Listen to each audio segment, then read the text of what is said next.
Diabetes mellitus. Diabetes mellitus complete करने के पहले हम नॉर्मल इंसुलिन के मेटाबॉलिज्म को देख लेते हैं। जब ग्लूकोज का लेवल नॉर्मल से ज़्यादा हो जाता है या फिर कुछ अदर स्टिमुलाई होते हैं जैसे कि न्यूट्रिएंट इन मील, कीटोन्स और अमीनो एसिड्स, ये जो होते हैं इससे ग्लूकोज जो होता है बीटा सेल के अंदर GLUT2 से अंदर जाता है। अब जो ग्लूकोज जाता है इसका फास्फोराइलेशन होता है, ग्लूकोकाइनेज की मदद से ग्लूकोज 6 फॉस्फेट बनता है और एटीपी जनरेट होते हैं इस ग्लूकोज की वजह से। जब हाई ग्लूकोज होता है या अदर स्टिमुलाई होते हैं तो ग्लूकोज का ट्रांसपोर्ट बीटा सेल में बढ़ जाता है, जिससे ये एटीपी सेंसिटिव यहाँ पोटेशियम चैनल होती है, जो कि नॉर्मली जब एटीपी नहीं होता है तो पोटेशियम का आउटफ्लो होता है। जब एटीपी यहाँ प्रेजेंट होगी तो ग्लूकोज का आउटफ्लो, एटीपी सेंसिटिव चैनल है तो ये बंद हो जाती है तो पोटेशियम अंदर बढ़ने लग जाते हैं। और दूसरी तरफ से ये एटीपी जो होती है कैल्शियम चैनल को ओपन कर देती है, जिससे कैल्शियम की एंट्री भी शुरू हो जाती है। कैल्शियम की एंट्री शुरू हो जाती है जिससे ये जो इंसुलिन होता है वो रिलीज होता है। अब जो इंसुलिन ये रिलीज होता है इसमें से 50% इंसुलिन जो रहता है वो पोर्टल वेन में जाता है और वहाँ से लीवर में मेटाबोलाइज हो जाता है, जबकि जो 50% होता है वो 50% जो होता है सिस्टमिक सर्कुलेशन में जाता है और काम करता है। अब जो इंसुलिन है वो इंसुलिन रिसेप्टर पे काम करता है और अलग अलग मैकेनिज्म से फास्फोराइलेशन, डीफास्फोराइलेशन, ये इंसुलिन रिसेप्टर जो सब्सटेंस प्रोटीन होते हैं उनके थ्रू एक पाथवे चलता है। इससे दो काम होते हैं, एनाबॉलिक एक्शन होता है इंसुलिन का और माइटोजेनिक एक्शन होता है। एनाबॉलिक एक्शन मतलब प्रोटीन सिंथेसिस है, पर एनाबॉलिक काम करेगा जैसे प्रोटीन का सिंथेसिस करेगा, ग्लाइकोजन का सिंथेसिस कराता है, लाइपोजेनेसिस करवाता है, एडिपोज टिश्यू में लिपिड का स्टोर बढ़ाता है और ग्लूकोज ट्रांसपोर्ट करता है ताकि सेल ग्लूकोज ले। नॉर्मल इंसुलिन मेटाबॉलिज्म ये होता है कि एनाबॉलिक हार्मोन से जो प्रोटीन सिंथेसिस करेगा, ग्लाइकोजन को स्टोर करवाएगा, लाइपोजेनेसिस करवाएगा एडिपोज टिश्यू में और दूसरा ग्लूकोज ट्रांसपोर्ट करेगा हमारी नॉर्मल टिश्यू में। अब हम जनरल देख लेते हैं डायबिटीज मेलाइटस में। तो ये हमने अभी अब हम शुरू करते हैं डायबिटीज मेलाइटस। डायबिटीज मेलाइटस क्या होती है? Diabetes mellitus is defined as heterogenic metabolic disorder. ये हेट्रोजेनस मेटाबॉलिक डिसऑर्डर होता है जो एक कॉमन फीचर होता है क्रोनिक हाइपोग्लाइसीमिया से। क्रोनिक हाइपोग्लाइसीमिया होती है, साथ ही साथ क्रोनिक हाइपरग्लाइसीमिया के वजह से विथ डिस्टर्बेंस ऑफ इंसुलिन की कमी की वजह से क्या होता है, कार्बोहाइड्रेट, फैट और प्रोटीन मेटाबॉलिज्म डिस्टर्ब होती है। तो diabetes mellitus defined as heterogenic metabolic disorder characterized by common feature of chronic hyperglycemia with disturbance of carbohydrate, fat और प्रोटीन मेटाबॉलिज्म। अब हम क्लासिफिकेशन बेस्ड ऑन एटियोलॉजी, तो मेनली जो होते हैं पहले अपन करते थे टाइप 1 टाइप 2 में insulin dependent, insulin non dependent diabetes mellitus. अब हमारा जो मेन क्लासिफिकेशन है वो ये है जिसमें हम टाइप 1 डायबिटीज मेलाइटस होती है, जो कि टाइप 1 डायबिटीज मेलाइटस जो होती है दो फीचर की वजह से होती है। या तो वो ऑटो इम्यून बीटा सेल का डिस्ट्रक्शन होता है जिससे leading to insulin deficiency. Focus करना है जो टाइप 1 डायबिटीज मेलाइटस होती है वो इसमें ऑटो एंटीबॉडी का फॉर्मेशन होता है जो बीटा सेल का डिस्ट्रक्शन करता है, जिससे इंसुलिन की डेफिशिएंसी हो जाती है बहुत ज़्यादा। इसमें फिर इंसुलिन का सिंथेसिस होना बंद हो जाता है। अब ये दो तरह से होती है, या तो एक इम्यून मीडिएट होती है जो कि ऑटो एंटीबॉडी बनती है और दूसरा होता है इडियोपैथिक जो हमें पता नहीं है, इडियोपैथिक। अब ये टाइप 1 डायबिटीज मेलाइटस, इसमें क्या होता है, absence of insulin beta cell destruction की वजह से। अब जो टाइप 2 होती है ये मेन होती है और ये जो डायबिटीज हो जाती है इसमें दो चीज़ होती है कि progressive loss of beta cell insulin secretion, progressively loss होता है, यहाँ एब्रप्ट लॉस नहीं होता है, progressive loss of beta cell insulin secretion और इंसुलिन रेजिस्टेंस। इसमें जो इंसुलिन बनता है या नॉर्मल से अधिक लेवल पे होगा तो इंसुलिन रिसेप्टर पे इंसुलिन काम नहीं कर पाता है, तो मतलब रेजिस्टेंट डेवलप हो गया है इंसुलिन का रेजिस्टेंट डेवलप हो गया है जिससे रिसेप्टर पे होने के बाद भी काम नहीं हो पा रहा है। तो इसमें क्या हो सकता है, दो चीज़ हो सकती है कि बीटा सेल जो होती है इंसुलिन सिक्रीशन कम कर दे प्रोग्रेसिवली और विथ इंसुलिन रेजिस्टेंस, इंसुलिन हो लेकिन फिर भी वो काम ना कर पाए। तो ये टाइप 2 डायबिटीज मेलाइटस। टाइप 1 में क्या है, auto immune beta cell destruction, immune mediated. Type 1 B में इडियोपैथिक। अब जेस्टेशनल डायबिटीज मेलाइटस, जो कि प्रेगनेंसी में जो डायबिटीज मेलाइटस होती है वो जेस्टेशनल डायबिटीज मेलाइटस। अब है स्पेसिफिक टाइप। अब जो स्पेसिफिक टाइप है ड्यू टू अदर कोजेस, अब मैं इनको फर्दर डिवाइड किया है। जैसे ए, इसमें अपन स्पेसिफिक टाइप पे फोकस करें तो दो चीज हो सकती है, या तो जेनेटिक डिफेक्ट है बीटा सेल फंक्शन में, या फिर अभी मैं आगे पढ़ूंगा उसमें आ जाएगा genetic defect of beta cell function, नहीं insulin function, beta defect in insulin function, तो अपन वो भी देखेंगे। तो genetic defect of beta cell function, इसमें क्या होता है, बीटा सेल जेनेटिक डिफेक्ट हो गया बीटा सेल फंक्शन में due to mutation in various enzyme में इसमें म्यूटेशन हो गया। एग्जांपल ग्लूकोकाइनेस में डिफेक्ट हो गया, उसकी वजह से जो होता हैगा बीटा सेल फंक्शन जो हो गया डिफेक्ट हो गया उसमें, तो वो काम नहीं कर पाएगी। जैसे हमारे मॉडिफाइड, तो ये मोडी जो होती है maturity onset diabetes mellitus of young, diabetes of young, तो ये हो गई। तो हमने क्या देखा, फर्स्ट देखा है genetic defect of beta cell function. अब हम देख रहे हैं genetic defect in insulin action. यहाँ इंसुलिन एक्शन है, इंसुलिन काम नहीं कर पा रहा है, तो इसमें कहा जाएगा type A insulin resistant, type A insulin resistant. अब दो चीज फोकस करना है, जेनेटिक सिंड्रोम होते हैं कुछ, जेनेटिक सिंड्रोम जेनेटिक अपना चल ही रहा था, इसमें इंसुलिन में दिक्कत थी। अब जेनेटिक सिंड्रोम जैसे डाउन सिंड्रोम, क्लाइनफेल्टर सिंड्रोम और टर्नर सिंड्रोम, ये हमारे तीन, डाउन सिंड्रोम, क्लाइनफेल्टर और Turner syndrome.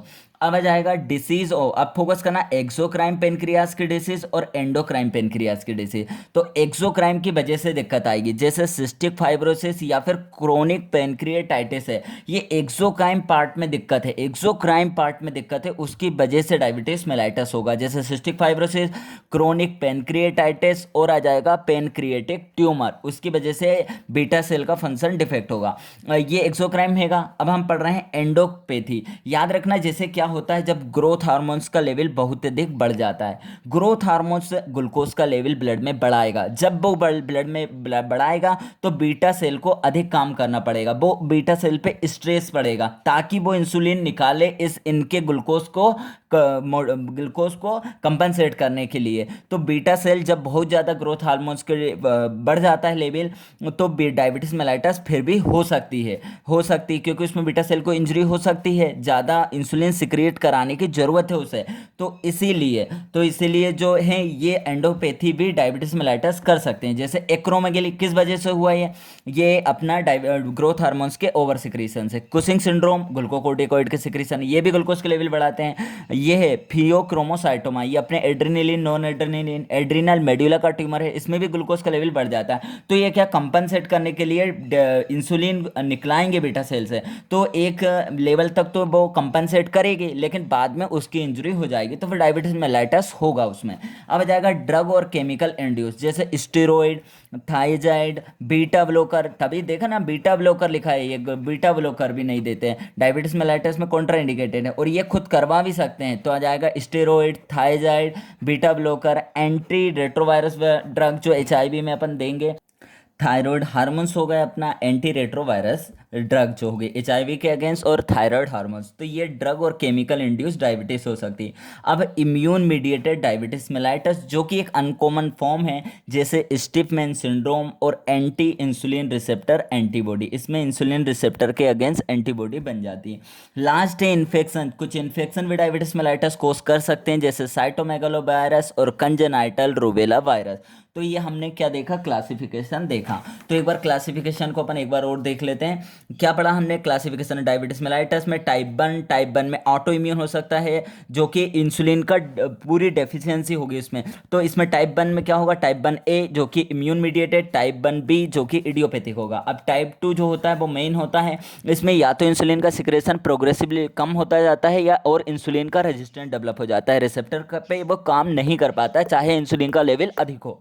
Gestational diabetes mellitus जो प्रेगनेंसी में, specific type due to other causes जैसे genetic defect in beta cell function, आगे पढ़ेंगे genetic defect of insulin function, और इसमें आ जाएगा बीटा सेल फंक्शन में जेनेटिक डिफेक्ट जैसे म्यूटेशन हो जाता है वेरियस एंजाइम में, जैसे ग्लूकोकाइनेज और अपना मोडी।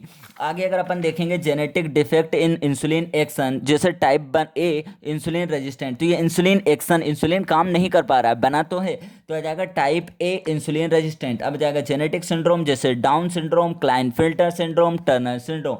डिसीज ऑफ एक्सोक्राइन पेनक्रियास जिसकी वजह से डायबिटीज मेलाइटस जैसे सिस्टिक फाइब्रोसिस, क्रोनिक पेनक्रिएटाइटिस और पेनक्रिएटिक ट्यूमर।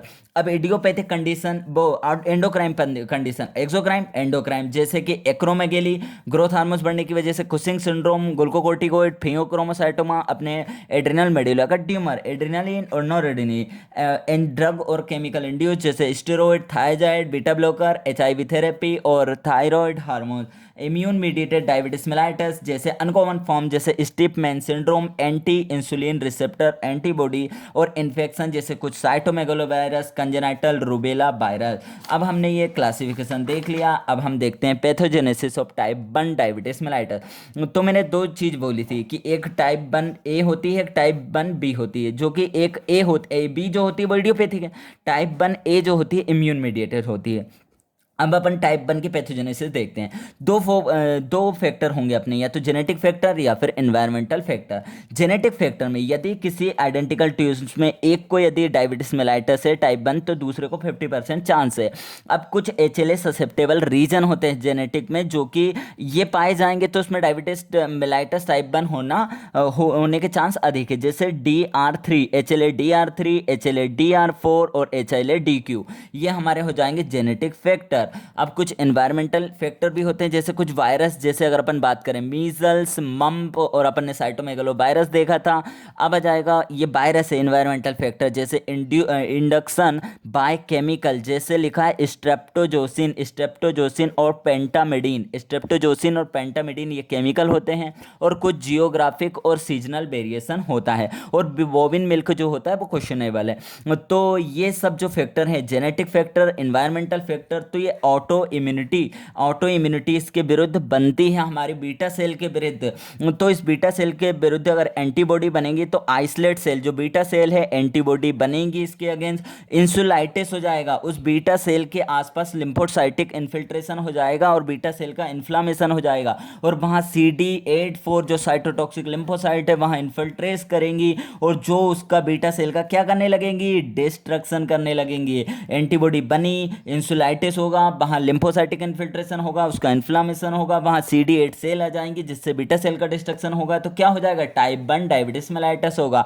तो इंसुलिन की डेफिशिएंसी होगी। फोकस करना genetic factor, environmental factor, type B idiopathic, type 1 A immune mediated, genetic factor, environmental factor, identical twins में 50% chance, HLA reason DR3, DR4 और DQ, और जबकि virus में मीजल्स, मम्स और साइटोमेगलो, और केमिकल जैसे स्ट्रेप्टोजोसिन, पेंटामिडीन और जियोग्राफिक सीजनल वेरिएशन, तो उससे ऑटो एंटीबॉडी, ऑटो इम्यूनिटी बनी हमारी बीटा सेल के ही अगेंस्ट, उसने आइसोलेट सेल के अगेंस्ट एंटीबॉडी बनी, इंसुलाइटिस हुआ, अपना लिम्फोसाइटिक इन्फिल्ट्रेशन हुआ, उसने बीटा सेल का डिस्ट्रक्शन करा जिससे टाइप 1 डायबिटीज मेलाइटस होगी। अब हम टाइप 2 का देख लेते हैं।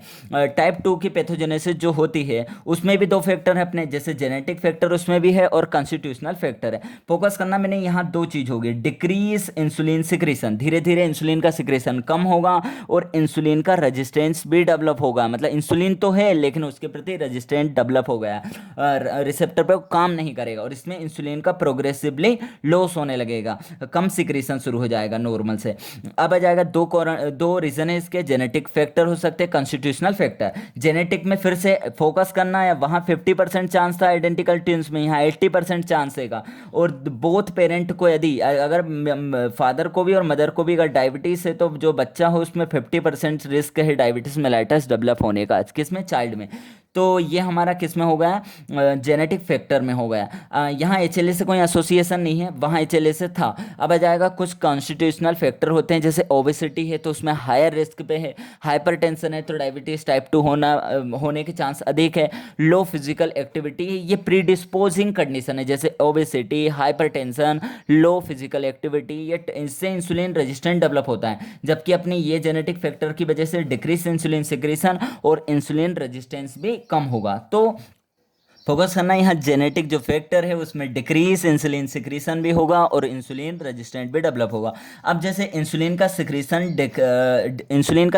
डिक्रीज होना, क्यों इंसुलिन का सिक्रीशन डिक्रीज हुआ, तो इसके लिए अलग अलग हाइपोथेसिस है, जैसे जो कि क्वेश्चनेबल है। जैसे अमाइलॉइड का डिपोजिशन होने लग जाता है, किसके अंदर अमाइलॉइड एक एक्स्ट्रा सेलुलर डिपोजिशन होते हैं हमारे अमाइलॉइड पॉलीपेप्टाइड, जो कि फिब्रिलली प्रोटीन होते हैं, 95% उसमें फिब्रिलली प्रोटीन का हिस्सा होता है। तो अमाइलॉइड डिपोजिशन होने लग जाता है, जिससे क्या होगा, जैसे जैसे अमाइलॉइड लॉन्ग स्टैंडिंग केसेस होंगे उसमें अमाइलॉइड डिपोजिशन बढ़ जाएगा, जिससे क्या होगा, impair function of beta cell का फंक्शन इम्पेयर होगा। क्यों? क्योंकि उसके अंदर क्या होगा, मतलब प्रोटीन डिपोजिशन अमाइलॉइड डिपोजिशन होने लगेगा, तो इम्पेयर बीटा सेल फंक्शन, तो डिक्रीज इंसुलिन सिक्रीशन शुरू हो जाएगा। आगे क्या लिखा है, ग्लूकोज खुद भी, अगर ग्लूकोज का लेवल बहुत ज़्यादा बढ़ जाता है तो वो खुद इस बीटा सेल के अंदर जाता है, तो बीटा सेल के अंदर जाके वो टॉक्सिसिटी करवा सकता है। इसलिए ग्लूकोज टॉक्सिसिटी की वजह से भी, ज़्यादा इंसुलिन ग्लूकोज होने की वजह से भी धीरे धीरे उसका सिक्रेशन कम होने लग जाएगा। उसके ज़्यादा ग्लूकोज होने की वजह से, वो ज़्यादा होगा तो ज़्यादा बीटा सेल के अंदर जाएगा, तो ग्लूकोज टॉक्सिसिटी करवा सकता है बीटा सेल में, और लाइपोटॉक्सिसिटी भी होगी। इंसुलिन लाइपोटॉक्सिसिटी जो लिपिड होंगे वो भी बीटा सेल में को डैमेज करने का काम करेंगे, तो लाइपोटॉक्सिसिटी। तो ये 3 रीजन हो गए, अमाइलॉइड डिपोजिशन, ग्लूकोज टॉक्सिसिटी और बीटा सेल आइसोलेट सेल और लाइपोटॉक्सिसिटी, जिससे डिक्रीज इंसुलिन सिक्रीशन। अब जैसे इंसुलिन रेजिस्टेंस की बात करें तो रिसेप्टर और जो पोस्ट रिसेप्टर होंगे उसमें कोई डिफेक्ट है, जब रिसेप्टर या पोस्ट रिसेप्टर में डिफेक्ट है तो रेजिस्टेंट डेवलप हो चुका है, क्योंकि इंसुलिन है तो भी वो काम नहीं कर पाएगा, मतलब रेजिस्टेंट डेवलप है, तो रिसेप्टर और पोस्ट रिसेप्टर डिफेक्ट है। या फिर इम्पेयर ग्लूकोज यूटिलाइजेशन मतलब सही तरह से वो सेल यूटिलाइज नहीं कर पा रही है, तो भी क्या है, इंसुलिन का रेजिस्टेंस है। तो इन दोनों में कंडीशन में क्या होगा, इंक्रीज, अब फोकस करना है यहाँ क्यों लिखा है, increase hepatic glucose synthesis. Increase hepatic glucose synthesis क्या होता है कि जो शरीर है, जो अपनी बॉडी है उसमें क्या इंसुलिन नहीं है, तो नहीं होने की वजह से लीवर जो होता है वो ट्राई करता है कि ब्लड ग्लूकोज सेल को मिले, चूंकि सेल को नहीं मिल पाता है तो वो सिंथेसिस शुरू कर देता है, ग्लूकोज का सिंथेसिस शुरू कर देता है, वो अलग अलग पाथवे से ग्लूकोज के सिंथेसिस को बढ़ा देता है। तो ऑलरेडी हाइपरग्लाइसीमिया थी, अब और ज़्यादा हाइपरग्लाइसीमिया हो जाएगी, तो ये और हाइपरग्लाइसीमिया हो जाएगी, और ये टाइप 2 की पैथोजेनेसिस है ना। यहाँ दोबारा लीवर जो होता है वो अलग से ग्लूकोज सिंथेसिस भी शुरू कर देता है ऑलरेडी होने के बाद भी, क्योंकि यहाँ सेल को नहीं मिल पाती है। तो increase hepatic glucose synthesis, hyperglycaemia, और हो जाएगी हमारी टाइप 2 डायबिटीज मेलाइटस। तो हमने क्या देखा, genetic factor, constitutional factor, genetic में 50% आइडेंटिकल ट्विंस में, और अपने रिलेटिव में फैमिली हिस्ट्री में 50%, उसके बाद सॉरी 80% जेनेटिकल डिफेक्ट, क्योंकि 50% उसमें था टाइप 1 में, यहाँ टाइप 2 है इसलिए 80%। उसके बाद आ जाएगा अपना, तो genetic factor type 2 diabetes mellitus में, तो इसमें हमारा 80% हो गया टाइप 2 में। उसके बाद दोनों पेरेंट को हो तो 50% रिस्क है चाइल्ड को। उसके बाद कॉन्स्टिट्यूशनल जैसे obesity, hypertension, low physical activity, तो इसमें इंसुलिन का रेजिस्टेंस डेवलप होगा, डिक्रीज इंसुलिन सिक्रेशन दोनों हैं। तो अमाइलॉइड का डिपोजिशन की वजह से impair beta cell function, glucose की टॉक्सिसिटी, लिपोटॉक्सिसिटी हो सकती है, तो ये डिक्रीज इंसुलिन सिक्रेशन होगा प्रोग्रेसिवली। इंसुलिन का रेजिस्टेंस जैसे रिसेप्टर पोस्ट रिसेप्टर में कोई डिफेक्ट है, या फिर इम्पेयर ग्लूकोज यूटिलाइजेशन, तो इससे क्या हो जाएगा, increase hepatic glucose synthesis, hyperglycaemia, और ये हो जाएगा हमारा टाइप 2 डायबिटीज मेलाइटस की पैथोजेनेसिस। अब हम देख लेते हैं थोड़े से कॉन्ट्रास्टिंग फीचर है टाइप 1 और टाइप 2 में। जैसे फ्रिक्वेंसी कौन ज़्यादा होता है, टाइप 2 या टाइप 1, टाइप 2 ज़्यादा पाया जाता है 80%, 80 to 90%, और टाइप 1 10 to 20%। एज ऑनसेट, ये अर्ली ऑनसेट होता है और ये लेट ऑनसेट होता है, तभी इसको अपन जुवेनाइल ऑनसेट डायबिटीज मेलाइटस बोलते थे पहले। तो ये बिलो 35, इसमें मोर देन 40 ईयर ऑनसेट, ये एब्रप्ट होती है क्योंकि इसमें इंसुलिन की पूरी डेफिशिएंसी होती है फुल, तो इसमें सीवियर होता है, एब्रप्ट होता है, जबकि ये ग्रेजुअली लॉस होता है, इसमें इंसिडियस होता है, धीरे धीरे लॉस होता है। बेट इसमें जो रहेगा, बेट किस बेट के पर्सन में रहेगी, तो ये नॉर्मल बेट के पर्सन में भी हो सकती है, वैसे हाँ ये ओवेस और नॉन ओवेस दोनों पर्सन में हो सकती है। एचएलए की बात करें तो DR3, DR4 और DQ, इसमें नो एचएलए एसोसिएशन। अब जैसे फैमिली हिस्ट्री इसमें कितनी परसेंट है, 20%, इसमें अबाउट 60%, तो ये टाइप 2 जो होता है फैमिली हिस्ट्री इसमें 60% है। अब जेनेटिक लोकस, ये क्रोमोसोम 6 से एसोसिएट होती है, इसमें अन्योन लोकस होता है। अब आएगी आइडेंटिकल ट्विंस में बोला था 50% होता है, टाइप 2 में 80 40% होता है। पैथोजेनेसिस, इसमें auto immune destruction of beta cell, इसमें या तो इंसुलिन का रेजिस्टेंट डेवलप हो जाता है और धीरे धीरे इंसुलिन का सिक्रीशन भी कम होने लग जाता है। तो ये टाइप 2 का है। और अगर अपन कॉन्ट्रास्टिंग फीचर की बात करें, आइसलेट सेल के प्रति एंटीबॉडी, तो मिलेगी टाइप 1 में, मिलेगी आइसलेट सेल के प्रति एंटीबॉडी, इसमें मिलेगी नहीं। इसमें तो बन भी रहा है, चाहे नॉर्मल भी हो, तो या तो रिसेप्टर काम नहीं कर रहा है या फिर सिक्रीशन कम हो रहा है। तो अब आ जाएगा ब्लड इंसुलिन लेवल, इसमें इंसुलिन का लेवल डिक्रीज होगा, इसमें नॉर्मल भी रह सकता है और इंक्रीज भी हो सकता है। आइसलेट सेल डिमांड, इसमें नॉर्मल और इंक्रीज भी रह सकता है। आइसलेट सेल चेंजेस, इंसुलाइटिस मिलेगा, वहाँ इन्फ्लामेशन मिलेगा, वहाँ लिम्फोसाइटिक इन्फिल्ट्रेशन मिलेगा, बीटा सेल जो रहेगी वो डिप्लीट होगी, कमी होगी इसमें, जबकि यहाँ नो इंसुलाइटिस, क्योंकि यहाँ लिम्फोसाइटिक इन्फिल्ट्रेशन नहीं हुआ है, बीटा सेल का डिस्ट्रक्शन नहीं हुआ, तो नो इंसुलाइटिस। यहाँ के लिखा है लेटर फाइब्रोसिस डेवलप हो सकती है ऑफ आइसोलेट सेल, लेकिन इन्फ्लामेशन नहीं। अब आ जाएगा अमाइलोइड, किसमें, इसमें नहीं मिलता है, कॉमन है अमाइलोइड डिपोजिशन, इसमें क्रोनिक केसेस में कॉमन है अमाइलोइड डिपोजिशन। अब आ जाएगा टाइप 2 में फोकस करना, अमाइलोइड का डिपोजिशन होता है क्रोनिक केस में, यहाँ इनफ्रिक्वेंट है। अब आ जाएगा क्लिनिकल मैनेजमेंट जो होता है, इंसुलिन से फोकस करना है, ये इंसुलिन से ही देते हैं अपन, और डाइट, जबकि इसमें हम डाइट, एक्सरसाइज और ओरल ड्रग, मतलब यदि ओरल हाइपोग्लाइसेमिक जो हाइपोग्लाइसेमिक ड्रग है उससे ओरल ड्रग से कंट्रोल नहीं होगा तो इंसुलिन देते हैं, मतलब लास्ट चांस तो इंसुलिन है, फिर इंसुलिन से कवर हो जाएगी, तो इसका फोकस इंसुलिन, इसमें यहाँ ओरल हाइपोग्लाइसेमिक ड्रग यूज़ नहीं करते हैं। अब आ जाएगा एक्यूट कॉम्प्लिकेशन, जैसे एक्यूट कॉम्प्लिकेशन है इसकी कीटो एसिडोसिस है, और यहाँ हाइपर ओस्मोलर कोमा होते हैं, मतलब फ्रिक्वेंट क्या देखा जाता है इसमें, कीटो एसिडोसिस देखी जाती है, इसमें क्या देखा जाता है, हाइपर ओस्मोलर कोमा देखा जाता है। तो ये हमने कॉन्ट्रास्टिंग फीचर देख लिए। अब हम जनरल साइन और सिम्टम की बात कर लेते हैं, जैसे इंसुलिन डेफिशिएंसी हुई, इंसुलिन की डेफिशिएंसी होती है तो क्या होता है, हाइपरग्लाइसीमिया होती है, हाइपरग्लाइसीमिया है तो भी यहाँ फटीक लिखा है, ऐसा क्यों, हाइपरग्लाइसीमिया है, फटीक इसलिए लिखा क्योंकि सेल को नहीं मिल पा रहा है, तो ये फटीक होगा। अब आ जाएगा ग्लूकोज यूरिया, जो ग्लूकोज होगा वो कहाँ जाएगा, यूरिन में जाएगा, तो उससे क्या हो सकता है, शुगर बढ़ेगी, तो बैक्टीरिया को तो फायदा होगा, तो वहाँ इन्फ्लामेशन हो सकता है, तो वल्वीटाइटिस और बैलेंटाइटिस, ये ग्लूकोज यूरिया, क्योंकि वहाँ ग्लूकोज गई है तो वहाँ इन्फ्लामेशन होगा, बैक्टीरियल ग्रोथ होगी, इसलिए।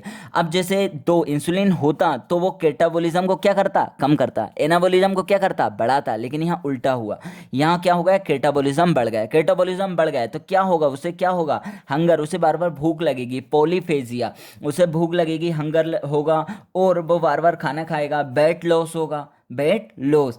अब जैसे वेट लॉस होगा क्योंकि कैटाबॉलिज्म बढ़ गया है, लिपोलाइसिस होगी अपनी, तो क्या हो, किस में चला जाएगा, वो बास्टिंग में चला जाएगा, उसका वेट लॉस होने लगेगा, बास्टिंग। उसके बाद आ जाएगा, चूंकि लाइपोलाइसिस बढ़ गई है तो फ्री फैटी एसिड क्या हो गए हैं, बढ़ गए हैं, फ्री फैटी एसिड बढ़ गए हैं तो कीटो एसिडोसिस होगी, फ्री फैटी एसिड बढ़ गए हैं तो वो कहाँ जाएंगे, लीवर में जाएंगे, लीवर से कीटोन बॉडी का सिंथेसिस बढ़ जाएगा, कीटो एसिडोसिस हो सकती है, और ये डेथ। अब इधर बात करें अपन, जो एनाबॉलिक होंगे, जनरली इंसुलिन रहता तो एनाबॉलिज्म बड़ी रहती, लेकिन यहाँ की जगह एनाबॉलिज्म नहीं है तो कम हो गई, तो जो होगा एनाबॉलिज्म कम हो जाती है, तो अपना एनाबॉलिज्म जो होगा वो कम होगा, तो इससे क्या प्रोटीन सिंथेसिस वगैरह भी कम होंगे, और चूंकि इसमें ब्लड में जो होंगी शुगर बहुत अधिक है तो वो ऑस्मोटिक डायूरेसिस होगा, यूरिन में जो होगा ग्लूकोज जाएगा तो वो वाटर साथ में भी ले जाएगा, तो ज़्यादा ग्लूकोज होने से ज़्यादा वाटर रहेगा तो वो ज़्यादा लॉस होगा, तो पोलीयूरिया और पोलीडिप्सिया होगी, ज़्यादा प्यास भी लगेगी और ज़्यादा पोलीयूरिया होगा। अब आ जाएगा, उससे क्या होगा, शरीर में डिहाइड्रेशन हो सकता है और लॉस ऑफ इलेक्ट्रोलाइट होंगे, लॉस ऑफ इलेक्ट्रोलाइट और डिहाइड्रेशन होगा, तो हमारा शरीर क्या कंपनसेट करने के लिए जो हार्ट की रेट है उसको बढ़ा देगा, क्योंकि डिहाइड्रेशन है, ताकि सेल को ज़्यादा मिल सके, ब्लड फ्लूइड मिल सके, इसलिए ट्रेकिकार्डिया और हाइपरटेंशन हो जाएगी, क्योंकि डिहाइड्रेशन है, हाइपरटेंशन हो जाएगी, और इलेक्ट्रोलाइट्स का भी लॉस है, तो क्या हो सकता है, ट्रेकिकार्डिया और हाइपरटेंशन। अब डायबिटिक कोमा में चला जाएगा, और डायबिटिक कोमा तो इससे हो सकती है डेथ। अब हमने ये साइन सिम्टम जैसे फटीक रहेगा उसको, वल्वीटाइटिस और वेलेंटाइटिस, हंगर, पॉलीफेजिया, वेट लॉस और बास्टिंग वेट लॉस होगा, वास्टिंग होगी, पॉलीयूरिया, पॉलीडिप्सिया, ट्रैकीकार्डिया, हाइपोटेंशन। अब हम क्लियर कट कैरेक्टरिस्टिक फीचर देख लेते हैं टाइप 1 में क्या मिलेंगे। दोनों में ही मिलेंगे, ज़्यादा डिस्टिंग्विश नहीं है। बाकी अगर अब जनरल फीचर अपन करना हो तो जैसे ये अर्ली एज में होती है टाइप 1, बिलो 50 ईयर, 35 ईयर। अब आ जाएगा इसका ऑनसेट जो होता है एब्रप्ट होता है, एकदम से होता है, क्योंकि एकदम से सीवियर डेफिशिएंसी हो जाती है इसमें। और इसमें patient present with polyuria, polyphagia और patient present with polyuria, polydipsia और पॉलीफेजिया। अगर जो not obese but generally progressive weight loss, चूंकि इसमें वेट लॉस होगा पेशेंट में, प्रोग्रेसिवली वेट लॉस होगा, चूंकि नो ओबेस होना जरूरी नहीं है। और इसमें मेटाबॉलिक कॉम्प्लिकेशन डेवलप होने के चांस अधिक हैं, जैसे डायबिटिक कीटोएसिडोसिस और हाइपोग्लाइसेमिक एपिसोड होने के चांस अधिक है। यदि अपन इनको इंसुलिन देते हैं तो इनमें चांस अधिक है कि हाइपोग्लाइसेमिक एपिसोड ज़्यादा हो, और कीटोएसिडोसिस के भी चांस ज़्यादा हैं। अब जैसे ये हमने बात कर ली, below fit 35, abrupt onset, polyphagia, पॉलीफेप्सिया और पॉलीडिप्सिया, पॉलीयूरिया, वेट लॉस इसमें होगा प्रोग्रेसिवली, कीटोएसिडोसिस इनके चांस ज़्यादा है हाइपोग्लाइसेमिक का। अब टाइप 2 की बात करें तो जनरली ये मिडिल लाइफ में होती है, बियॉन्ड 40 ईयर ऑफ एज में होती है। ये स्लो होता है इसका ऑनसेट, इसका इंसिडियस होता है, धीरे धीरे ऑनसेट होता है। और ये पेशेंट जनरली जब इनके पास जब जो डायग्नोसिस बनेगी इन पॉलीयूरिया, हाइपरग्लाइसीमिया और ग्लूकोयूरिया के हिसाब से जब डायग्नोसिस बनती है, उस समय पेशेंट एसिम्प्टोमेटिक होते हैं जनरली, लेकिन बाद में सिम्टम आते हैं। और अब जाएगा फ्रिक्वेंट ये पेशेंट ओबेस होते हैं और इनमें अनएक्सप्लेन वेट लॉस होता है। ओबेस रहते हैं तो उनमें अनएक्सप्लेन वेट लॉस होता है। और कीटोएसिडोसिस आर इनफ्रिक्वेंट, जबकि यहाँ हाइपरऑस्मोलर कोमा होने के चांस ज़्यादा होते हैं। तो ये हमने कॉमन सिम्टम देखे। अब हम आगे देख लेते हैं कि मॉर्फोलॉजिकल फीचर क्या रहेंगे डायबिटीज़ के। तो morphological feature of pancreatic isolate, हाँ फोकस करना, जो ज़्यादा चेंज होते हैं किस में मिलेंगे, टाइप 1 या टाइप 2 में। ज़्यादा चेंज टाइप 1 में मिलेंगे, टाइप 1 में मिलेंगे। जैसे इंसुलाइटिस, फोकस करना टाइप 1 में ही इंसुलाइटिस मिलेगा मेन। तो अपन ने लिखा टाइप 1 में अर्ली, तो हमें क्या लिम्फोसाइटिक इन्फिल्ट्रेशन मिलेगा, वहाँ मेनली टी सेल रहेंगी। मेनली लिम्फोसाइटिक इन्फिल्ट्रेशन टाइप 1 में होता है, वहाँ वो बीटा सेल का डिस्ट्रक्शन करती है, टी सेल लिम्फोसाइट इन्फिल्ट्रेट होकर मेनली टी सेल का होगा। और साथ साथ फ्यू हमें मिल सकती है मैक्रोफेज और पॉलीमॉर्फ, जैसे न्यूट्रोफिल भी मिल सकती है। अब एक बच्चा है जो डायबिटिक मदर से पैदा हुआ है, तो उसमें अगर अपन देखेंगे तो यहाँ लिम्फोसाइट इन्फिल्ट्रेशन था। फोकस करना यहाँ इओसिनोफिलिक इन्फिल्ट्रेशन होगा। किस सेल का इन्फिल्ट्रेशन है, इओसिनोफिल का इन्फिल्ट्रेशन मिलेगा। जबकि टाइप 2 में कोई सिग्निफिकेंट नो सिग्निफिकेंट ल्यूकोसाइटिक इन्फिल्ट्रेशन। हाँ फाइब्रोसिस मिल सकती है, क्रोनिक केसेस में फाइब्रोसिस मिल सकती है। अब हम बात करें आइसोलेट सेल मास, तो अब अपन खुद सोच सकते हैं कि आइसोलेट सेल का मास टाइप 1 में क्या हुआ होगा। अरे ये लिम्फोसाइटिक इन्फिल्ट्रेशन हुआ तो इसने डिस्ट्रक्ट कर दी पूरी बीटा सेल को, इम्यूनिटी एंटीबॉडी बनी थी ना। तो टाइप 1 में जब क्रोनिक डिसीज होगी तो यहाँ progressive depletion of beta cell mass, beta cell के नंबर बहुत ही कम हो जाएंगे, eventually result in total loss of pancreatic beta cell. और वहाँ हमें हाइलिनाइजेशन मिलेगा, किसमें, टाइप 1 में। जबकि टाइप 2 में अगर बीटा सेल की बात करें तो क्या होगा, टाइप 1 में तो बन रहा था अपना टाइप 2 में, वहाँ रिसेप्टर में दिक्कत थी या सिक्रीशन थोड़ा कम हुआ था, तो यहाँ नॉर्मल हो सकता है बीटा सेल का मान और माइल्डली रिड्यूस होगा टाइप 2 में। अब जैसे एक बच्चा है जो डायबिटिक मदर से पैदा हुआ, तो उसमें तुम उसकी माँ को हाइपरग्लाइसीमिक था, उसको ग्लूकोज का लेवल ज़्यादा था, तो बच्चा कंपनसेट करने के लिए बीटा सेल के नंबर को बढ़ा देगा। तो हाइपरप्लेजिया नंबर भी बढ़ा देगा, हाइपरट्रोफी भी मिलेगी, जो मास भी बढ़ जाएंगे, तो hyperplasia hypertrophy of beta cell मिलेगी। तो हमने ये आइसोलेट सेल का मास देखा। अब आ जाएगा अमाइलोइड, बोलने की जरूरत नहीं, टाइप 2 में अमाइलोइड मिलता है, इसमें नहीं मिलता है। तो टाइप 1 में अमाइलोइड डिपोजिशन जो होता है एब्सेंट होता है, जो टाइप 2 होता है क्रोनिक लॉन्ग स्टैंडिंग केसेस में डिपोजिशन मिलेगा अमाइलोइड का, अमाइलोइड मटेरियल मिलेंगे। कहाँ मिलेंगे, तो उन्होंने लिखा है around the capillary of isolate causing compression और एट्रोफी ऑफ आइसोलेट टिश्यू। अब जो डिपोजिशन होगा तो वो कैपिलरी को कंप्रेस करेगा, जिससे एट्रोफी भी होने लगेगी हमारे आइसोलेट टिश्यू को, होगी वो तो। अब आ जाएगा बीटा सेल का डीग्रेनुलेशन, फोकस करना बहुत इंपॉर्टेंट बात है, डीग्रेनुलेशन। तो जो टाइप 1 है उसमें बची तो है ही नहीं सेल हमारी बीटा सेल, और बची नहीं है, उनमें जो ग्रेन्यूल थे वो भी डीग्रेनुलेशन हो जाता है उनमें। तो so degranulation of remaining beta cell जितनी बची वो भी डीग्रेनुलेशन हो जाएगी, तो पूरा एब्रप्ट लॉस हो जाएगा। अब आ जाएगा टाइप 2 में no such changes is observe, इसे कोई चेंजेस देखे नहीं जाते डीग्रेन्युलेशन के। तो फोकस करना इंसुलाइटिस किस में मिलेगा, टाइप 1 में मिलेगा। और टाइप 2 में मिलेगा क्या, नहीं। डायबिटिक मदर से जो बच्चा पैदा होगा उसमें इओसिनोफिलिक इन्फिल्ट्रेशन मिलेगा।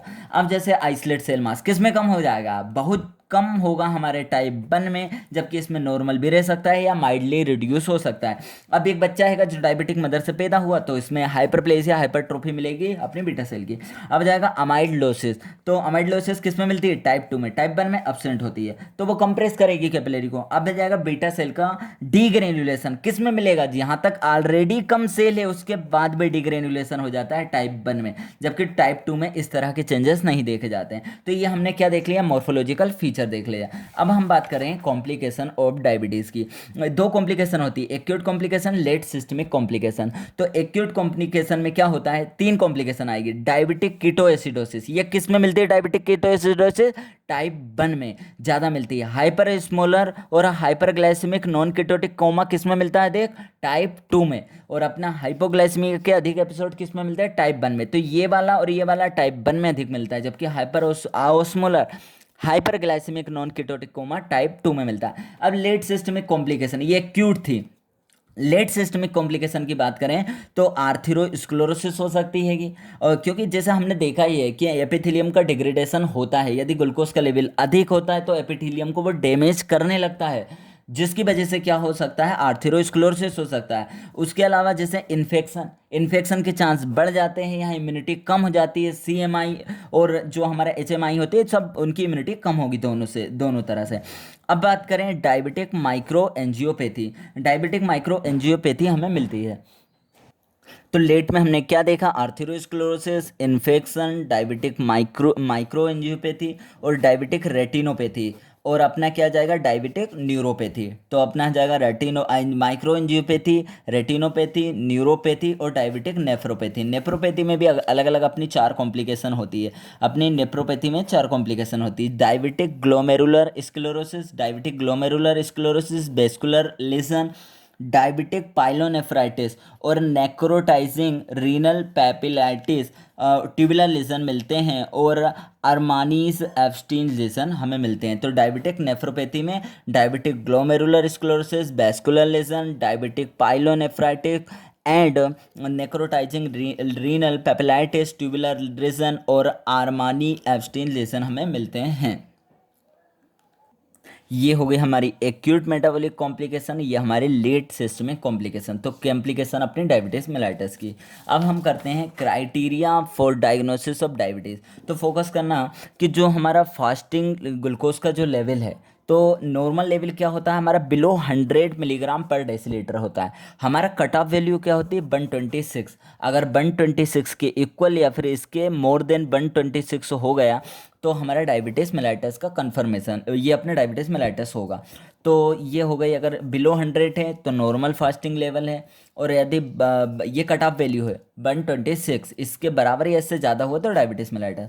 आफ्टर 2 आवर ये हो गया अपनी पोस्ट पेंट्रल वैल्यू, तो ये जो होती है कि बिलो अगर 140 है, 140 होगी तो हमारे normal post prandial glucose tolerance test. और अब जो हमारा होगा डायबिटीज मेलाइटस के लिए बिलो मोर देन और इक्वल टू 200, तो हमारा हो जाएगा डायबिटीज मेलाइटस। और रैंडम वैल्यू अगर 200 के ऊपर है, 200 के ऊपर है और सिम्टम भी है, सिम्टोमेटिक पेशेंट है, तो डायबिटीज मेलाइटस। और ग्लाइकेटेड हीमोग्लोबिन एस से अगर अपन कर देंगे HbA1c जो होता है, ये हमारे फ्री अमीनो एसिड होते हैं, इनसे ग्लूकोज जो अटैच होना शुरू हो जाती है, तो इसकी वैल्यू जो होती हैगी अगर मोर देन 6.5 है तो हमारे ये कन्फर्म इक्वल टू या मोर देन 6.5 है, तो ये हमारा डायबिटीज मेलाइटस का क्राइटेरिया है अपना। तो क्या हो गया, अपना फास्टिंग वैल्यू किसके ऊपर, 126 के ऊपर है तो डायबिटीज मेलाइटस। जो आफ्टर 2 आवर जो मतलब पोस्ट पेंट्रल है, तो ये हमारी हो जाएगी बिलो मोर देन 200 तो डायबिटीज मेलाइटस। रैंडम ग्लूकोज का लेवल और सिम्टोमेटिक है 200 के ऊपर तो डायबिटीज मेलाइटस। ये ग्लाइकोसाइलेटेड हीमोग्लोबिन एस से 6.5 से मोर है या इक्वल है तो डायबिटीज मेलाइटस। ये criteria for diagnosis of diabetes. अब हम प्री डिस्पोजिंग कंडीशन कुछ देख लेते हैं जिसमें डायबिटीज का रिस्क है। तो जैसे फास्टिंग ग्लूकोज का लेवल जो होगा 100 से 125 होगा मिलीग्राम पर डेसीलीटर, तो ये प्री डिस्पोज है, क्योंकि इसके कम होगा तो यदि हमारा जो फास्टिंग ग्लूकोज का लेवल है 100 से 125 के बीच होगा तो ये प्री डायबिटिक कंडीशन है, तो ये रिस्क है, इंक्रीज रिस्क है फॉर डायबिटीज मेलाइटस। तो इससे क्योंकि 100 से कम था तो अपना नॉर्मल कंडीशन, और 126 डायबिटीज था उसका कट ऑफ वैल्यू। पोस्ट पेंड्रल जो होगा आफ्टर 2 आवर ऑफ आवर रहेगा, तो इसमें 140 से 199। तो इसमें क्या होगा, जैसे इससे कम था तो हमारी नॉर्मल वैल्यू, और 200 पे हमारी क्या हो गई थी, डायबिटीज़ हो गई, तो ये क्या है गई, प्री डायबिटिक कंडीशन है। अब उसके बाद आ जाएगा HbA1c की वैल्यू जो होगी नॉर्मल अपनी, ये जो होगी 5.7 अपनी क्या रहेगी, नॉर्मल रहेगी। और अब इनके बीच 6.4, अगर हमारे मोर देन 6.5 हो जाएगा तो हमारा डायबिटीज मेलाइटस का पेशेंट रहेगा। तो ये जो थी ये category of increase risk of diabetes था। अब हम देख लेते हैं डायग्नोसिस ऑफ डायबिटीज़। तो जो यूरिन टेस्ट है, अलग अलग टेस्ट है, जैसे यूरिन टेस्ट है, और अभी हमने बात करी ब्लड शुगर का estimation, fasting glucose, 2 hour of post prandial, उसके बाद आ जाएगा ग्लूकोसाइलेटेड हीमोग्लोबिन और अदर टेस्ट थे। तो यूरिन टेस्ट जैसे ग्लूकोज यूरिया के लिए उन्होंने लिखा है बेनेडिक्ट टेस्ट और dip stick method. Benedict test में क्या होता है, any reducing substance in the urine are and is not specific for glucose, not, मतलब ये जरूरी नहीं है कि ग्लूकोज है। मतलब बेनेडिक्ट टेस्ट जो होता हैगा वो एनी रिड्यूसिंग सब्सटेंस के लिए पॉजिटिव रहेगा यूरिन में, नॉट स्पेसिफिक फॉर ग्लूकोज। तो जो हमारा डिप स्टिक मेथड है वो मोर सेंसिटिव है एंड ग्लूकोज स्पेसिफिक टेस्ट है। ये अपना डिप स्टिक मेथड करते हैं अपन, बेनेडिक्ट भी है और डिप स्टिक मेथड भी करते हैं। अब जैसे अपना कीटोन यूरिया के लिए हम रोथेरास टेस्ट और स्टिप टेस्ट लगाते हैं, तो इससे हमें पता लग जाएगा ये यूरिन टेस्ट है, एक ग्लूकोज यूरिया के लिए, एक कीटोन यूरिया के लिए। अब जैसे सिंगल ब्लड शुगर एस्टिमेशन, तो सिंगल ब्लड शुगर एस्टिमेशन, तो ये सिंगल ब्लड शुगर एस्टिमेशन में ये जो नीचे की मेथड है, जैसे ये लिखा है फॉलिन ब्यू मेथड नाउ अब्सोल्यूटेड, इसे अब नहीं करते हैं। ऑल रिड्यूसिंग सब्सटेंस जो होते हैं वो इसके पॉजिटिव देते हैं और इंक्लूडिंग ग्लूकोज भी है। ये कुछ बेनेडिक्ट जैसा ही है। और उसके बाद अब करंटली जो हम यूज़ करते हैं वो यूज़ करते हैं ओटोल्यूडिन और सोमो की Nelson and glucose oxidase method का हम यूज़ करते हैं सिंगल ब्लड शुगर एस्टिमेशन के लिए। तो हम ये टेस्ट ही यूज़ करते हैं। अब जैसे फास्टिंग ग्लूकोज टेस्ट अपन कर चुके हैं। उसके बाद अपना आ जाएगा कितने से ज़्यादा होना चाहिए, इसमें अपने होना चाहिए मोर देन 126। अब जाएगा 2 hour more than and equal to 126, और इसमें क्या हो जाएगा 2 आवर प्लाज्मा ग्लूकोज का टेस्ट अपन करते हैं, इसमें क्या होगा मोर और इक्वल टू 200 अपना ग्राम पर डेसीलीटर। अब जो मिलीग्राम पर डेसीलीटर अपना होगा, क्या होगा, मिलीग्राम पर डेसीलीटर। और अब अपना आ जाएगा ये क्या हो जाएगा 6.5% से मोर देन और इक्वल टू अपना होगा ग्लाइकोसाइलेटेड हीमोग्लोबिन। अब अपना अदर टेस्ट, इसमें बहुत सारे टेस्ट होते हैं, जैसे ग्लाइकोसाइलेटेड हीमोग्लोबिन, एक्सटेंडेड जीटीटी और इंट्रावीनस जीटीटी, अलग अलग टेस्ट और भी मेथड यूज़ की जाती है। तो हमने इसमें अपन ने क्या देख लिया, तो हमने डायबिटीज़ मेलाइटस में सबसे पहले नॉर्मल इंसुलिन मेटाबॉलिज्म को देखा, कैसे इंसुलिन काम करता है। फिर हमने देखा डायबिटीज़ मेलाइटस की डेफिनेशन क्या है, उसका क्लासिफिकेशन, इटियोलॉजिकल क्लासिफिकेशन देखा हमने। उसके बाद हमने क्लासिफिकेशन के बाद pathogenesis of type 1 diabetes mellitus देखी। उसके बाद pathogenesis of type 2 diabetes mellitus देखी। उसके बाद कॉन्ट्रास्टिंग फीचर ऑफ टाइप 1 और टाइप 2 डायबिटीज़ मेलाइटस के देखें। उसके बाद अपन ने बेसिस जो साइन और सिम्टम का क्या बेसिस है वो देखें, और साइन और सिम्टम टाइप 1 और टाइप 2 के देखें। और जो मॉर्फोलॉजिकल जो फीचर होते हैं, जो पेनक्रियाटिक से मतलब मॉर्फोलॉजिकल फीचर ऑफ टाइप 1 और टाइप 2 डायबिटीज़ मेलाइटस। उसके बाद हमने देखा जो कॉन्ट्रास्टिंग फीचर जो अपना आएगा कॉम्प्लिकेशन ऑफ डायबिटीज़, जैसे एक्यूट मेटाबॉलिक कॉम्प्लिकेशन और लेट सिस्टमिक कॉम्प्लिकेशन क्या क्या होती हैं। फिर हमने देखा क्राइटेरिया क्या होता है डायबिटीज़ का, अलग अलग अपन ने फास्टिंग शुगर देखी, आफ्टर 2 आवर देखी, रैंडम देखी और ग्लाइकोसाइलेटेड हीमोग्लोबिन देखा।